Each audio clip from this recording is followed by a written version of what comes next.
Good morning, good afternoon, or good evening, Sip&Talkers, wherever you are in the world, and welcome back. Phew.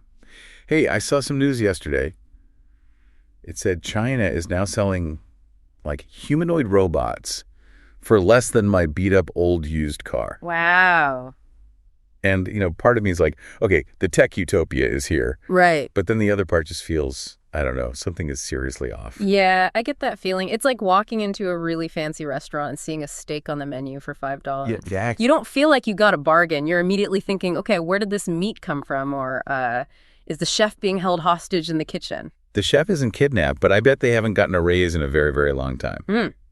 Well, your instinct is spot on. What we're getting into today is that exact hidden cost behind the $5 steak. Right. This isn't just about cheap stuff. It's about a whole nation deciding to take every single resource, and that includes the welfare of its own people, and just inject it all into this massive system for global competition. And that's the thing I can't wrap my head around. I mean, everyone's talking about China's economic problems, right?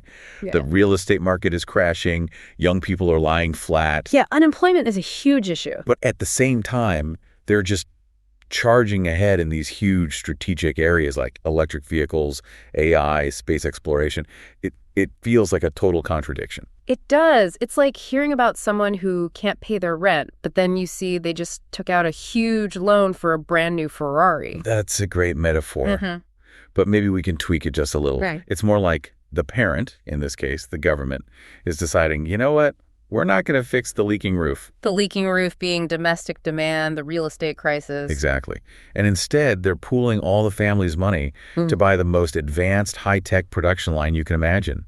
And the goal... Steal the neighbor's business. And to establish total dominance. And that mechanism, that strategic redirection of everything, that's exactly why the rest of the world is starting to feel a real sense of panic. And that's our mission right there. Today, we're going to try and dissect this whole at-any-cost model. We're going to look at the opportunities it creates, the very real threats it poses to everyone else, and maybe most importantly, what the likely endgames are for a system that's just built to win the battlefield, even if it means losing on the home front. All right, let's unpack this. So to even begin to understand the alarm bells going off around the world, you first have to realize that we're not dealing with, traditional Western market logic here. Not at all. If you try to apply your Econ 101 textbook to what Beijing is doing right now, literally nothing makes sense. Right. When we say Western market logic, we're talking about the shareholder being king. Right. The main goals are always maximizing your return on investment, making your supply chains as cheap as possible, and, making sure that economic growth leads to more stuff for people to buy. Maximum financial efficiency for every single dollar. That's the holy grail. It is. So if that's the Western textbook, how is the philosophy in Beijing so different? I mean, our analysis suggests they're not even aiming for efficiency. They're aiming for something much bigger. Absolutely. The distinction is crystal clear. China is running on a logic where economic growth isn't primarily for, maximizing what people consume or for shareholder profits. So what's it for? It's for building a deep national security moat and achieving what you could call supply chain hegemony. Every economic decision gets filtered through a strategic geopolitical lens first. Wait, so the goal isn't maximizing the efficiency of each dollar. They're just openly accepting waste as a cost of doing business. That seems completely backwards if you want to succeed. It's backwards for Western financial success. But what's so fascinating is that their goal is to build effective systems, to build resilient, continuous national capacity. Even if tons of money gets wasted or, stolen along the way. Even then, that inefficiency is basically treated like an insurance premium. It ensures the system works exactly when the state needs it to, like, say, during a global pandemic, or if they're facing sanctions. I remember the comparison in the material about the U.S. model versus this approach. I mean, the U.S. model, because it was so obsessed with financial efficiency, it actually made some of our biggest corporate giants stumble. Oh, definitely. Look at iconic companies. I mean, GE, Intel, Boeing. Right. They used to dominate the world. Right. But that relentless pressure, quarter after quarter, for financial efficiency led them to do things like aggressive outsourcing, cutting back on long-term R&D, moving critical factories overseas. They made the spreadsheet look good. They maximized short-term profit margins, but in the process, they hollowed themselves out. They struggled to maintain physical production, product quality just tanked, and their supply chains became incredibly fragile. They chose the spreadsheet over the factory floor. And China did the exact opposite. The exact opposite. Their approach might look super inefficient on a short-term audit, but what they did was ensure massive physical production and build just sheer capacity, no matter the immediate losses. They were building a strategic war chest of industrial power. Precisely. They guaranteed that production could continue at scale. The system just accepted huge capital spending and initial losses because the ultimate goal wasn't maximizing profit on the next widget they sold. It was systemic self-sufficiency and overwhelming the market. Exactly. It's a strategy designed for long-term strategic resilience, and that's what gives them such immense power today. And this whole strategy wasn't an accident. It was all laid out years ago in the Made in China 2025 program. Yep, a decade ago. Yeah. And the objectives were incredibly clear, almost brutally ambitious.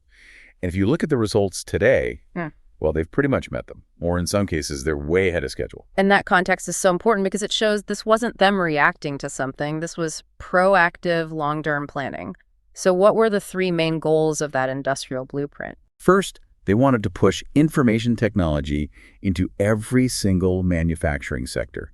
And this wasn't just about, building chips for phones. No. It was about digitalizing the entire factory floor, whether you were making textiles, heavy machinery, or just consumer goods. They wanted a smart, interconnected industrial base. The second goal was aimed squarely at the rest of the world, increasing global market share in these critical future-facing industries. Right. The main targets were new energy, so EVs, batteries, solar, and also things like robotics and semiconductors. The goal wasn't just to play in those fields, it was to dominate them. And the third pillar, which is now a huge point of friction in geopolitics, was to stop relying on imported core technology. In other words, self-sufficiency. Yes, or indigenization. This was explicitly about building resilience against potential future sanctions or trade wars long before things really escalated. They saw the risk of being dependent on others and just moved to eliminate it completely. So they had the plan, they had the mindset, they had the capital. What's the final score? What's the metric of success here? The metric is, it's undeniable, and frankly, it's staggering.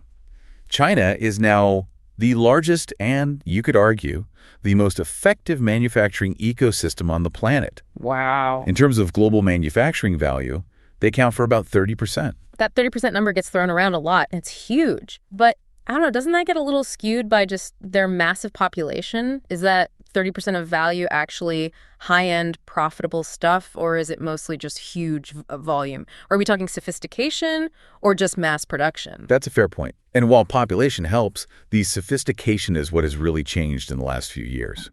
We are not just talking about cheap toys and T-shirts anymore. Okay. That 30% now includes the most advanced lithium-ion batteries in the world, the most efficient solar panels, complex electric vehicle platforms. The key isn't just the volume, it's the depth of the supply chain. Meaning? The raw materials, the components, the finished product, the logistics network, it's all deeply integrated inside China. Okay, so let's move from the planning to the execution.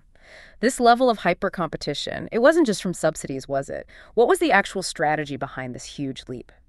Well, the analysis really points to three main things. First was making these massive national scale bets. They went all in. The government made early, huge, and just persistent investments in what they called sunrise industries. So EVs, batteries, solar, wind. Exactly.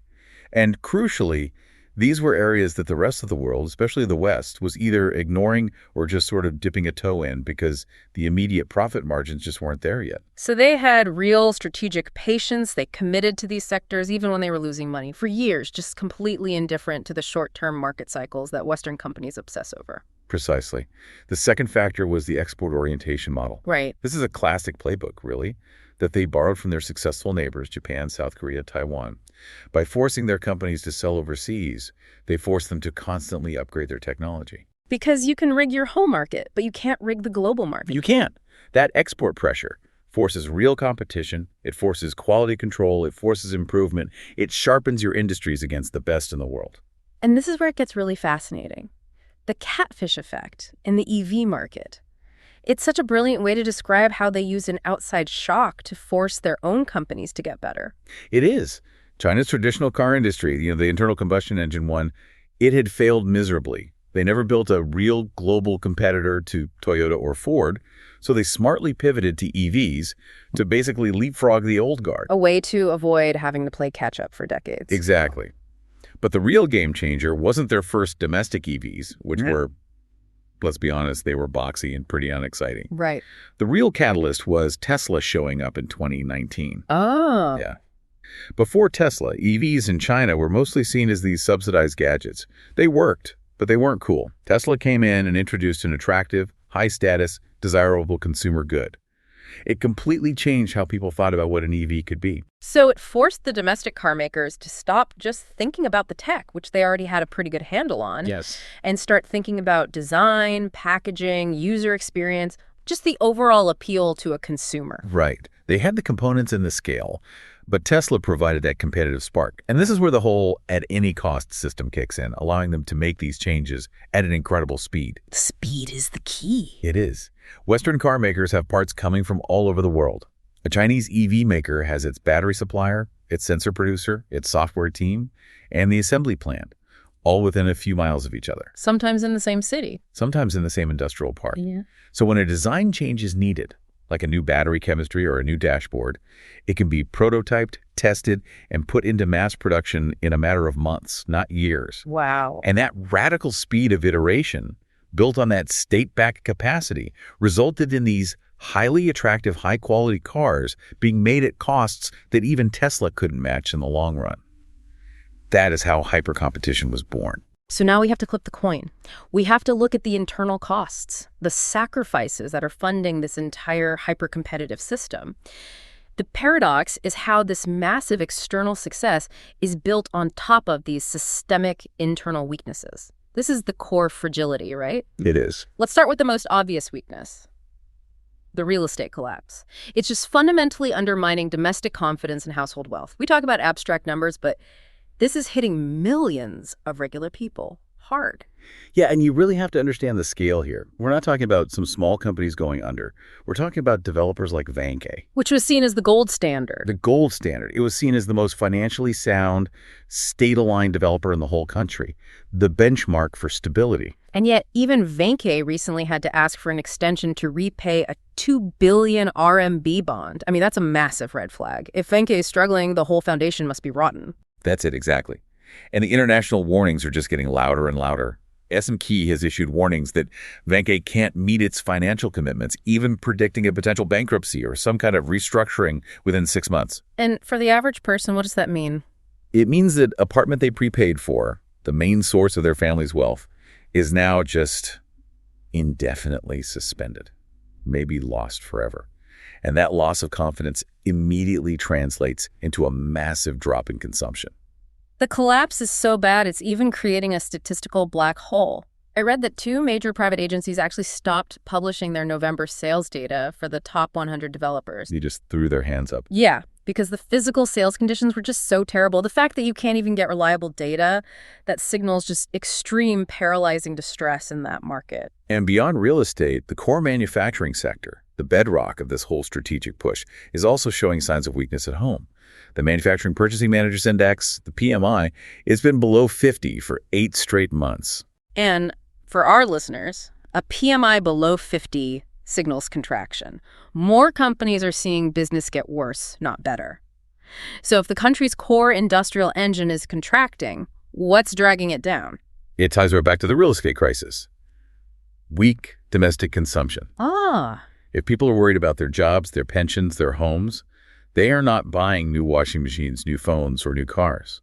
And this creates a direct drag on the very industrial system the government is trying to build, which forces that manufacturing surplus to be dumped overseas. So you have a system where all the capital is being funneled into these strategic sectors, which is the whole point of the at-any-cost model. Yeah. But what's the systemic cost of that? I've seen it referred to as technology fetishism. That's a great term for it. Technology fetishism basically means that investing in high-tech production becomes an end in itself. You prioritize the existence of the factory over whether it's actually profitable or if the economy is healthy. So what does that look like on the ground? Is it just massive industrial parks with empty factories? Pretty much. Look at the loan data. Loan growth to the manufacturing sector went up 6-fold between 2019 and 2023. 6-fold. Wow. This fire hose of cash just created this capacity explosion and massive overinvestment, especially in things like batteries and chips. So you end up with these technically advanced industrial parks that are operating way below capacity because the domestic market can't absorb all the stuff they're making. And the terrifying result of that is something that the analysis points out directly. A high probability of being technologically successful, but overall economic growth is slow. Right. You've built the world's biggest, most advanced battery factories, but the average person is still struggling to pay their mortgage. It's resource distortion on a national scale. The money that should have gone into, I don't know, supporting small businesses or service industries or improving the social safety net things that boost internal consumption and stability was all funneled into building the next strategic giant, regardless of whether that giant was actually needed. And then you have this problem of inefficient consolidation. If the central government wants efficiency, why are local governments actively getting in the way of market consolidation? That seems totally counterproductive. It's a conflict of interest that's built right into the political system. How so? Central policy calls for consolidation, to get rid of the weakest players. But local governments have every incentive to keep these marginal, inefficient producers alive. Why would they do that? Because even if they're inefficient, they keep people employed and they contribute to local tax revenues. For a local official, social stability, measured by jobs, is their #1 performance metric. It's way more important than some national efficiency goal. So consolidation is slowed way down. It is. It will happen eventually, but not because of some government order. It'll happen brutally when the funding for these inefficient companies finally dries up, probably triggering a bunch of localized banking crises in the next few years. It'll be a market reckoning that the local governments can't stop. And this brings us to what might be the most challenging part of the model, both ethically and strategically: the sacrifice that's forced on the general population, basically treating people as production factors and not the main beneficiaries of all this growth. This is the hidden cost of the $5 steak, right here. The low prices that the world enjoys are directly subsidized by the lack of internal welfare. Exactly. The whole economic growth model is set up to prioritize production and investment over household consumption. Which is why consumption is only around 40% of GDP. In a developed economy like the US, that number's closer to 70%. Structurally, people's wealth is just funneled away from them and toward state-directed priorities. Right, and that competitive edge we see globally, those super low prices on solar panels and electronics, is built directly on a foundation of high social cost. And the cost is stark. Low wages, that grueling 996 culture. Working 9 a.m. to 9 p.m., 6 days a week. And a deliberately weak social safety net, which means you have to save a huge amount of your own money for healthcare, for education, for retirement. The people aren't the primary beneficiaries. They are the gears in the machine. So how does the state manage this? I mean, if people are sacrificing so much, there has to be a powerful narrative to justify it. There is. This sacrifice is amplified by a pervasive and powerful state narrative. The government actively frames economic hardship in endless work, with slogans like realizing the great rejuvenation of the Chinese nation as a necessary patriotic duty. So it guides the population to accept high savings, low consumption, and these insane work hours as their contribution to the national cause. Yeah. The whole system's political stability depends on people agreeing, or at least quietly accepting, that their short-term personal welfare is being traded for long-term national power and prestige.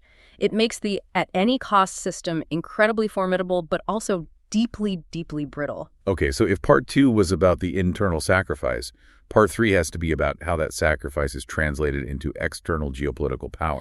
How commercial success is instantly weaponized into strategic leverage against the rest of the world. And the most immediate economic fallout is the exporting of deflation. Because of that massive overcapacity we just talked about and the weak domestic demand, all those surplus products have to go somewhere. And we're not talking about a small oversupply. This is a tidal wave of goods flooding global markets. EVs, batteries, green energy equipment like solar panels and wind turbines. And here's the threat. China often sells these goods below the true market rate, sometimes even below what it actually costs to make them. The effect is immediate and destructive for any competitors. This isn't seen in the West as just normal market competition. Yeah. It is seen, and correctly so, as national capital versus private enterprise. I mean, some small, innovative German solar company cannot possibly compete against an entire government that's backing its Chinese rival with unlimited capital. So the Chinese manufacturer can take a loss for 5 years and survive because they're backed by the state. Meanwhile, the German competitor goes bankrupt, the factory closes. And that's the definition of deindustrialization. Exactly. The result is global factory closures, job losses, and the hollowing out of industrial sectors in competing countries. This is where that core international anxiety comes from. It's not about being able to buy a cheaper gadget. It's about systematically undermining the industrial foundation of developed economies. You're weaponizing oversupply. Yes. Now let's get specific and look at some of these high-profile brands, because they aren't just market leaders. They're platforms for projecting national power, for setting tech standards, and for gathering strategic data all over the world. You have to start with Huawei. Despite all the Western sanctions, it still dominates global communication infrastructure, especially in the global south, covering 5G, 6G research, cloud services. They're building the digital roads for half the planet. And the real worry here isn't just about, security flaws in their current equipment. It's about something much bigger and more powerful, standardization power. Right. Huawei has a strong lead in 6G patent applications.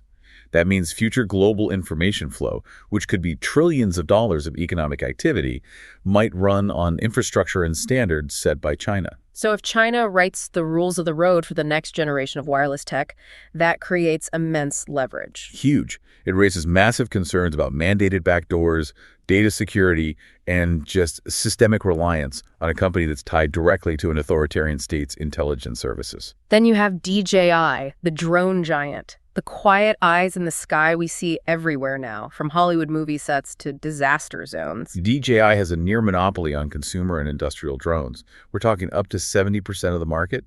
They are indispensable for filmmaking, for agriculture, for inspecting critical infrastructure all over the globe. And the risk there is immediate. It's palpable. It's a military and monitoring risk. Absolutely. The fact that they're used by so many civil agencies, fire departments, police, utilities, even some militaries, it raises huge concerns about the potential for sensitive geographic and infrastructure data to be automatically sent back to Beijing. And that's why the U.S. has targeted DJI, right? Because of its perceived links to the military-civil fusion system. It's not just a company, it's a data collection system. Exactly. And finally, there's Xiaomi. They've captured the lower to mid-end consumer markets, not just with phones, but with this vast interconnected universe of Internet of Things, or IoT devices. And they do it through extreme cost-effectiveness. The threat there is more subtle. It's the lock-in effect. Right. By offering this affordable, interconnected ecosystem, the phone, the smartwatch, the vacuum, the kettle, the security camera consumers get locked into a China-dominated digital environment. And once your whole home is running on one affordable integrated system, switching to something else becomes prohibitively difficult and expensive. So it creates this technology dependence for millions of people that affects everything from their personal data to system security, giving China influence over the digital lives of people across the globe. We mentioned this at the top. True power isn't just about how much you own. It's about your ability to make others dare not act against you. Right. And China has successfully converted its economic strength and supply chain dominance into a powerful geopolitical punishment and reward tool. And this retaliation is asymmetric. It's high cost, which is why other nations are so careful. A former Japanese official, Takeshi Sane, was really blunt about it. He said, you can't view China as a normal democratic country that's driven by profit. No. Its ability for asymmetric retaliation is driven purely by the state's political will, not by commercial logic. So a Western company might decide not to sanction a country because it would hurt their quarterly profits. But China's state-driven system can inflict punishment for political reasons, regardless of the short-term commercial losses. It's a tool of statecraft. Let's look at the chilling evidence, because the case studies show exactly what happens when the state is upset. Okay, take Lithuania from 2021 to 2022. Their crime was just allowing a Taiwan representative office to use the name Taiwanese instead of Taipei. And the retaliation was swift and systemic. It crippled not just Lithuania, but the entire European supply chain. Lithuania was just removed from the Chinese customs system. But crucially, they applied secondary boycotts, right? Yes. They told multinational European companies, if you use Lithuanian parts, your final product will be blocked too. This created immense pressure inside the EU against Lithuania. The message was clear. Political decisions have immediate, devastating economic consequences. Then there's the Australia case from 2020 to 2025. All Australia did was call for an independent investigation into the origins of COVID-19. They asked a question China didn't like. The result was an immediate, widespread economic ban across 9 entire industries: Australian coal, wine, beef, barley. It cost them billions of dollars in lost exports. This was a clinical demonstration of economic punishment for a political act. It wasn't about product quality. It was pure coercion, designed to send a message to every other middle power that crossing Beijing carries a devastating price. And finally, there's the strategic mineral control. This is the ultimate threat, just sitting there. The dormant threat. China has near dominance in the supply chains for strategic materials like gallium and germanium, which are essential for advanced computer chips, for fiber optics, for military radar systems. Right. And the threat of using this dominance is held like a weapon ready to be used against any Western tech controls. If the West restricts sales of advanced chips to China, China can threaten to cut off the materials needed to make those chips anywhere else in the world. So it's this mutual dependence, but it's balanced by China's punishment capacity. That's the core tension of global trade today. So we've laid out the system's success, the deep internal cost, and the geopolitical weapons it creates. Now we have to synthesize all of that into the global anxiety it's causing and look ahead at the possible endgames. The international anxiety really comes from realizing that we're facing a truly state-backed competitor. The sheer scale of the Chinese state's intervention just distorts markets in ways that normal economies can't even comprehend. We're talking about colossal figures here. State subsidies for just AI, quantum, and biotech are estimated to be around $900 billion in just a few years. That's 3 times the U.S. investment. This isn't venture capital. This is nation-state capital overwhelming the private sector. Which brings us to the core dilemma for the rest of the world, what you could call the low-price trap. Consumers everywhere get to enjoy these irresistibly affordable, high-tech products. EVs, solar panels, phones, all thanks to this system. But what's the real price? The price is the potential sacrifice of data privacy, national security, and ultimately sovereignty. You're buying products from companies that are legally and structurally bound to cooperate with an authoritarian state's security services. The efficiency is intoxicating, the cost savings are huge, especially for developing nations, but they are implicitly accepting a Chinese technological and geopolitical sphere of influence. It's the ultimate poisoned apple. For a developing nation, choosing high-cost, secure Western tech means slowing down their climate goals and industrialization. Choosing hyper-efficient Chinese tech means potentially compromising your future sovereignty and giving up key data. And the global response, the tariffs, the export controls, the idea of de-risking, it's not stopping this process. It's actually accelerating the split of the global economy into 2 distinct, maybe incompatible systems. Fragmentation is the guaranteed outcome. Let's clearly define these 2 emerging camps, starting with the one that's prioritizing immediate economic gain. We are seeing the clear emergence of the efficiency camp. This is the global south, many developing nations. They desperately need low-cost, high-efficiency, clean, tech-affordable solar panels, cheap EVs. And so they're tying themselves closer and closer to China's supply chain and standards, helped by things like the Belt and Road Initiative. For them, hyper-efficiency and affordability just crush these theoretical distance security concerns. And on the other side is the security camp. Right. The U.S., Europe, Japan, and other core allies. They are investing heavily in reshoring and friendshoring, explicitly choosing resilience over cost efficiency. And we should probably clarify some of those countermeasures. Yeah, good idea. Okay, so look at the U.S. Inflation Reduction Act, the IRA.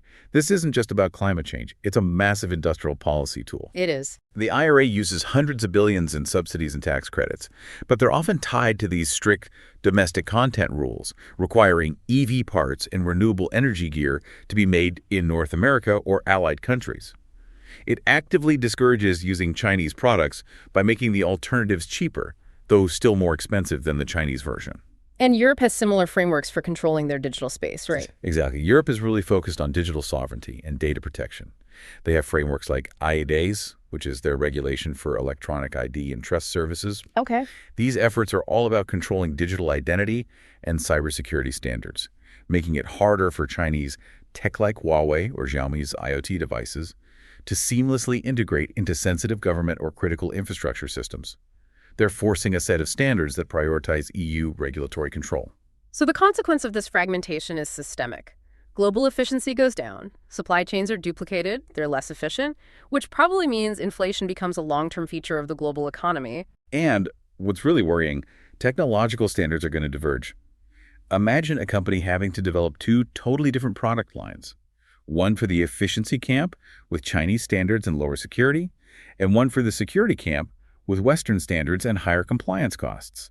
It leads to a world where, I don't know, a Chinese EV literally can't connect to a US or European smart city system because they're operating on two fundamentally different competing standards for data and connectivity. The digital world is literally splitting in two. So given these powerful conflicting forces, the internal weakness versus the external dominance, Right. we can sketch out two plausible endgames for this competition. These are big scenarios looking 2 decades out. Okay, scenario one, China's tech empire. This has a medium probability, but a high internal cost. It assumes the West fails to mount an effective, coordinated counter-strategy, allowing China to just keep pouring money into strategic sectors. So in the medium term, say 2026 to 2030, China successfully fuses AI with its military, integrating those technologies for domestic surveillance and military power.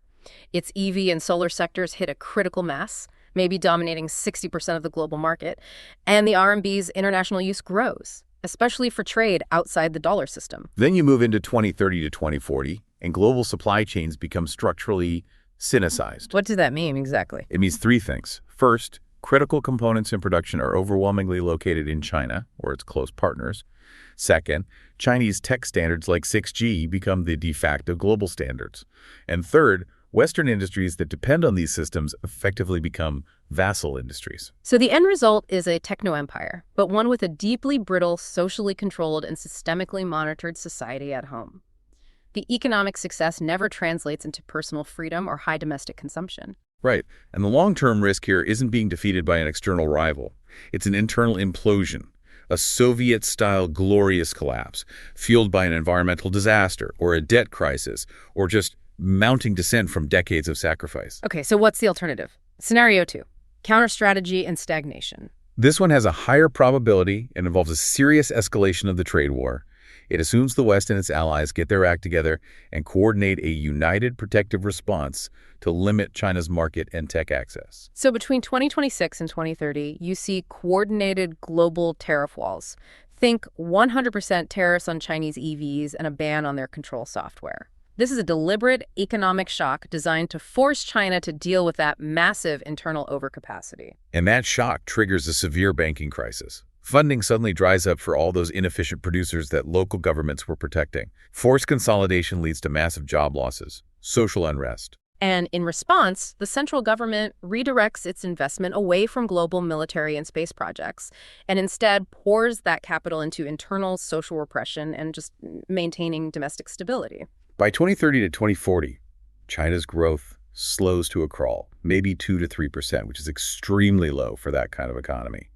The US and EU succeed in revitalizing their own grids and manufacturing through those IRA-style subsidies, while countries like India and Mexico fill the global manufacturing gap left by China. And the final result is China becoming a powerful but contained regional power, having missed its narrow window for global dominance. Economically, it would look a bit like Japan's lost decade, but probably more violent internally because the authoritarian state can't tolerate public dissent over losing its economic miracle status. So no matter which scenario plays out, the tension remains. China will secure technological success in key areas, but the cost will be immense, both internally and in the cost of growing global isolation. Wow, that was an extensive exploration of a truly complex system. Let's bring it all back to where we started, the $5 stake. Right. The central lesson from all this is that China's super competition isn't a traditional commercial thing driven by profit. It's a structural extension of the state's strategic will, built explicitly on domestic sacrifice, and it gives them this asymmetric geopolitical power, that immense punishment capacity. And the global economic reality is now this painful, unavoidable choice. You can have hyper-efficiency, but it comes at the cost of national security and data sovereignty. Or you can prioritize trust and resilience, but that comes at the cost of slower growth and higher prices for consumers. That irresistible lure of low-cost technology is the ultimate bait. The core question for the global community is this: is the world prepared to balance security and sovereignty against that very real, very low price tag? Or will countries be forced to choose between sacrificing efficiency to preserve sovereignty or sacrificing sovereignty for hyper-efficiency? That is the core question facing every government, every multinational corporation, and ultimately you, the consumer, in the coming decades. When you next look at a product that seems just a little too good to be true, we encourage you to go verify the facts and really think about these global trade-offs and the true costs behind all the components. Absolutely. Thank you so much for joining us for this intensive discussion. If you found this conversation useful and thought-provoking, please subscribe to the Sip&Talk podcast wherever you listen. And don't forget to check out our old friend Mickey's YouTube channel, Mickeytolife, for some fun memes and the latest travel vlogs. We'll see you next time. Bye for now.